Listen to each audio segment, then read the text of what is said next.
பிரேமலதா விஜயகாந்த் அவர்கள் போய் சேர்ந்த உடனே வந்து கேப்டனுக்கே துரோகம் பண்ணிட்டாங்கன்ற மாரியான பல விமர்சனங்கள் வந்து சமூக வலைதளங்கள்ல இருக்கு. இந்த ஒரு விஷயத்த நீங்க எப்படி அணுகுறீங்க? இவர்கள் வந்து இந்த அரசியல்ல இந்த மாரி விஷயங்கள்லாம் நாகரிகம் இந்த மாரி விஷயங்கள் இல்லாம போச்சு. அதனுடைய வெளிப்பாடு தான் இது. அப்போ விஜயகாந்தை அன்னைக்கு அவ்வளோ கேவலப்படுத்தி, அவ்வளோ இதுவா இத்தனைக்கும் அவ்வளோ உதவி பண்ணவரு இவருக்கு வடிவேலுக்கு விஜயகாந்த். ஆனா, அந்த வடிவேல வச்சே திட்ட வச்சாங்க. அப்புறம் வடிவேல் கதி என்னாச்சு? எப்பவுமே திமுகவுடைய வேலை அதுதான். ஜெய்சங்கர பயன்படுத்துனாங்க. ஜெய்சங்கர கதை அதோட முடிஞ்சது.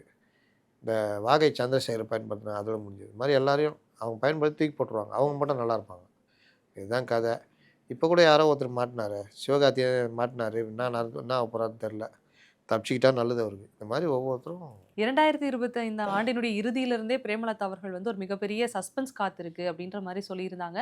அந்த சஸ்பென்ஸ் என்னங்கிறது நமக்கு தெரிஞ்சிருச்சு. டிஎம்கேவோட தான் கூட்டணி அப்படிங்கிறது. அதெல்லாம் கிடையாது. அன்னைக்கு வரைக்கும் அந்த ஏடிஎம் கூட தான் இருந்தாங்க. ஆனா பேச்சுவார்த்தை 2 பக்கமும் போயிட்டு இருந்துச்சுல்ல ஆமா. சார்? ஆ. அவரு வந்து வெயிட்டிங் லிஸ்ட்ன்னாரு ராஜ்யசபா. ஓகே. இவங்க தட்கல்ல போட்டு குடுத்துர்றேன்னாங்க. உடனே டமால்னு இங்க தாவிட்டாங்க. ஓகே. அவ்வளோதான்.